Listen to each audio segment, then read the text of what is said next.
Okay, Shabab. So here, inshallah, we are going to explain how the oscilloscope works. As you see, this is our oscilloscope. It has the power button from the top, and we turned that on earlier. So once you turn it on, you will get this two-dimensional display where you can display your waveforms. As you see, the oscilloscope, it has two channels. What does it mean it has two channels? It means that it can display up to two signals. You can display two signals. The yellow channel, this is channel number 1, and the blue channel, this is channel number 2.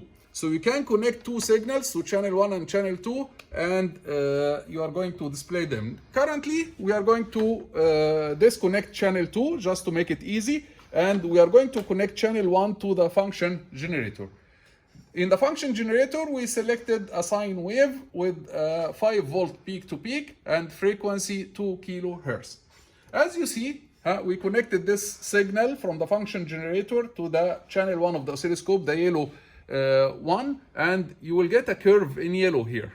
If you connect another signal to channel 2, you will get a curve in blue. So, for example, we are getting here 0 in blue because we are not connecting anything to channel 2. By clicking on channel 2, we can make it disappear for now. And let's look at channel 1. You will find that behind channel 1 here, we have a position. Above channel 1, we have a position. Position means that we can control the position of the signal on the screen. So you can move it up or down. This is useful if you have two signals from channel 1 and channel 2 and you want to show them separately. So you can move channel 1 up and channel 2 down. For example, if we display channel 2, you can move channel 2 down using the position button so that you can separate them and see them clearly. But remember, even if you move channel 1 up and channel 2 down, this cursor at the side of the screen represents the 0 level of your signal. So even if you move it up, still the 0 level is here in the middle of the sine wave. And the 0 level for the channel 2 is at the cursor of channel 2. So the cursor here at the side of the screen, this mark represents the 0 level of your signal. Okay, let's move it back. We'll move the mark to the middle line. So this is our signal. We are going to remove signal number 2. Okay, as you see here, we have also something called vertical scale. So in the vertical scale means this is a scale for the amplitude. By changing the scale of channel number 1, you can change the scale for the amplitude. Here the scale is written, it's 1 volt. 1 volt means 1 volt per square, means that each square represents 1 volt. So this is 1 volt, this is 1 volt, each square is 1 volt. Because we choose our amplitude to be 5 volt peak to peak, this means that it's 2.5 up and 2.5 down. 2.5 volt up means 2 squares and half. And as you see here, we have 2 squares and half, right? Which means 2.5 volt because the scale is 1 volt per division. Okay, so 2.5 squares up and 2.5 squares down. If we change the scale, let's change the scale. Let's make it, for example, 2 volt per division. If we have 2 volt per division, this means that we need approximately 1 square and 1 quarter up and 1 quarter squares down, right? So we'll find that here, if we use 2 volt per division, this means that this square represents 2 volt, and then 1 quarter of a square represents the 0.5 volt. Clear? So the scale here, it's an amplitude scale. It's a vertical scale where you can change your waveform with any scale. It is exactly the same waveform, but you are displaying it with a different scale. So this scale, vertical scale, represents the scale for the vertical axis, which is the amplitude. If we look here, you will find we have horizontal scale. And the horizontal scale, this is a scale for the time. So if you change it, you are going to change the scale of the time. If we look at the screen, you will find that the scale for the time, currently, it's 250 microsecond per division. 250 microsecond, which means that each square, each division is 250 microsecond. By changing this scale, you can change the time scale. So now it is 500 microsecond per division. If you change it more, this is now 1 millisecond per division. Okay? طيب, let's do an experiment. Now if we go back to our waveform and change the frequency to 1 kilohertz. Now the frequency of our waveform is 1 kilohertz. What should be the period? The period is 1 over the frequency. So if the frequency is 1 kilohertz, the period should be 1 millisecond, right? طيب, let's see if this is correct or not. 1 millisecond, we have here the time scale is 250 microsecond. And what is the period here? 1, 2, 3, 4 divisions. This is the period, right? This is the period of our waveform. 1, 2, 3, 4 divisions. Each division is 250 microsecond. This gives us exactly 1 millisecond. So the period is exactly 1 millisecond because each division is 250 microsecond and we have 4 divisions, right? Now let's change the scale. Let's change the time scale.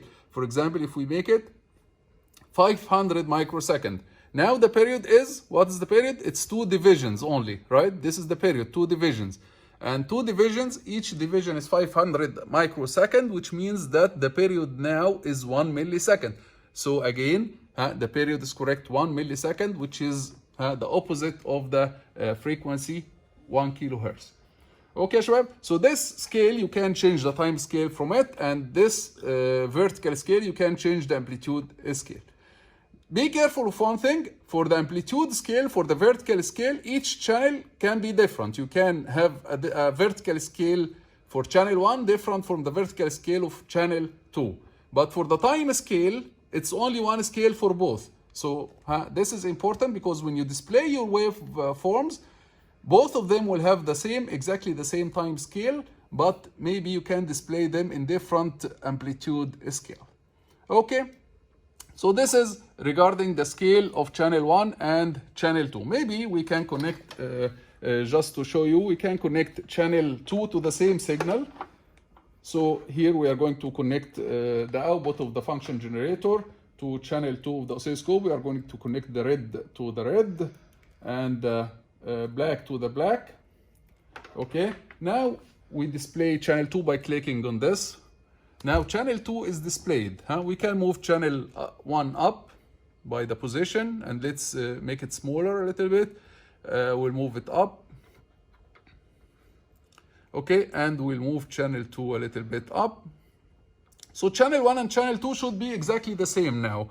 And you can change the amplitude scale of channel 2 and channel 1 differently. They can have different amplitude scales, but both of them, they have exactly the same time scale.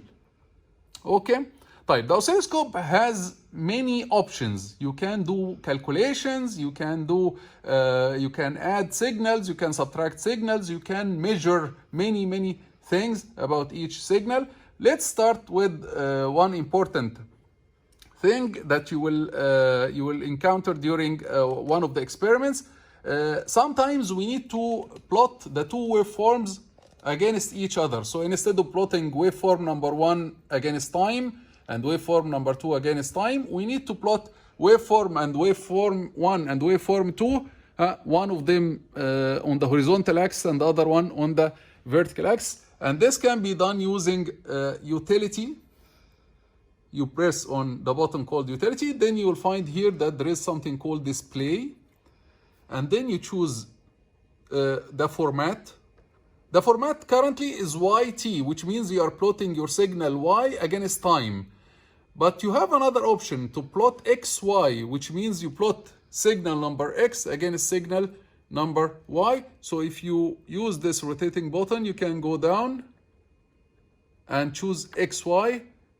Okay, XY format. Now you will find that you are going to plot the signal of channel number 1 against the signal of channel number 2. And if you have the two signals against each other, what will happen? You are going to get a line with an angle of 45 degrees. You can also change the position of this line by changing the position of channel number 1 and channel number 2. and the exact position will appear on the screen here. So now you are changing the position, okay, and the position with respect to channel number 2, okay. So you can change the position so that you get a good picture, or you center the origin in a certain place of the screen, okay. When you do that, it's important when you plot the channel 1 and channel 2 against each other, it's important, very important, to have the same scale for both channels, the same scale, the same vertical scale for both channels, so that you get a reasonable or a figure that makes sense, okay. And then by changing the position, you can move the origin of the figure maybe to the bottom of the screen if you want to see the whole thing. So by default, if you put it 0 and 0, the origin will be exactly in the middle of the screen. So if the position is 0 and 0 exactly, like I'm trying to put it on 0, here the 0 for channel 1, and let's make it 0 also for channel number 2. Now the origin of the figure is in the middle of the screen exactly. But you can move, by changing the position, you can move the origin to be in the corner of the screen if the figure is large, in order to show the whole thing. Okay. You can also do measurements. So let's go back to the original display. Let's go back to utility and display. Then we are going to choose the YT format. So in the YT format, we have both signals. We are going to move one of them up and one of them down, just to show them clearly. Then you can choose measure. Measure here is very important because it will help you to measure many parameters about each waveform. For example, if you choose channel 1, it will tell you, do you want to measure the period? Do you want to measure the frequency, peak to peak, minimum, maximum, mean, many parameters. You can move by this rotating button. You can move to any one of them. For example, the RMS of channel number 1, and you click on it. Once you click on it, you will find that on the screen, it will appear here, RMS of the yellow of channel number 1 is 1.78 volt. You can also, and focus a little bit, you can also choose the frequency. So if we click on the frequency, notice the screen, there will be, the frequency will appear now on the screen. Once I click, here the frequency appeared. So you can, by choosing from this menu, measure, and then you choose channel 1, and then you click on some parameters, these parameters will appear on the screen. Same, you can do the same for channel number 2. You go first to channel number 2, you get the list of channel number 2, and then you can move and choose, for example, let's choose the RMS of channel number 2. Once you do that, you will find that the RMS of channel number 2 will appear in blue here. You can choose up to 6 parameters, total 6 parameters for channel 1 and channel number 2. And these 6 parameters will be displayed on the screen. Okay, so this is an important button, the measure, that you can use to measure many parameters around or about your signals. Another important button is the math button. In the math button, ya shabab, you can do mathematical operations between signal number 1 and signal number 2. For example, you can choose the operation to be subtraction, multiplication, addition. Here, if we do multiplication, for example, you can choose multiplication. The multiplication of channel of signal number 1 and signal number 2 will appear in red. طبعا, if you multiply 2 sine waves, you will get sine squared, which will be all positive, right? So the red waveform will give you the sine squared waveform. You can choose any other operation, okay? And you can control the position of the red curve of the result. You can control the position and the vertical scale from here. So you can change the vertical scale of the red wave using this vertical scale, and you can control the position from here. Again, the red mark represents the 0 level of the red waveform. Okay, طيب, let's go back to, let's remove the math. Okay, so this is basically the basic operations of the oscilloscope. The oscilloscope has many options that you will learn as you go. But these are the mostly the basic options for the oscilloscope. There is another important thing. When you click on channel 1 or channel 2, you will find here that there is something called DC coupling. This DC coupling, you can change it to AC coupling or ground. Okay, DC coupling and AC coupling, these are two important options for us that we are going to use in our lab. When you choose DC coupling, this means that you are going to show the waveform exactly as it is. If it includes DC, it will appear with the DC. It will appear as the sine wave with its DC shift.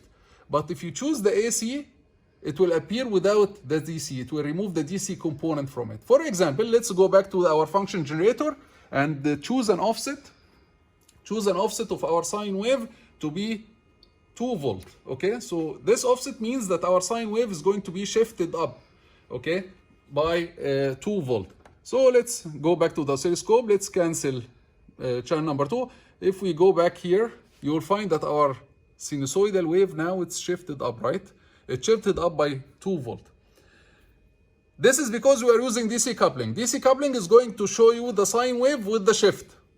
But if we choose AC coupling, okay, it's going to show you only the sine wave without the shift. Let's try AC coupling. Oh, this is for channel, oh, we need to choose channel 1 first. And for channel 1, we choose AC coupling. Now, if we choose AC coupling for channel 1, you are going to see that the sine wave now, it shows only the AC component of the wave without the shift, without the DC shift. Okay, so AC coupling shows you the signal without the DC shift, and DC coupling shows you the signal with the DC shift. Okay, sometimes you will find that the waves are running on the screen. In this case, you can press auto set. This auto set is going to synchronize the oscilloscope to the waveforms, and it's going to give you fixed waveforms on the screen. There are many other options like acquire here, using acquire, the button called acquire. This button called acquire. Acquire can reduce the noise by changing the average. You can you can average the number of samples over many number of samples to reduce the noise a little bit if it happens that you get noise. And basically that's it for the oscilloscope. These are the most important features. There are many other features that you are going to learn later, but these are the basic features that you will be using in our lab mostly, and maybe later we can describe some different features. Okay, thank you very much, and we'll see you in the next video, inshallah.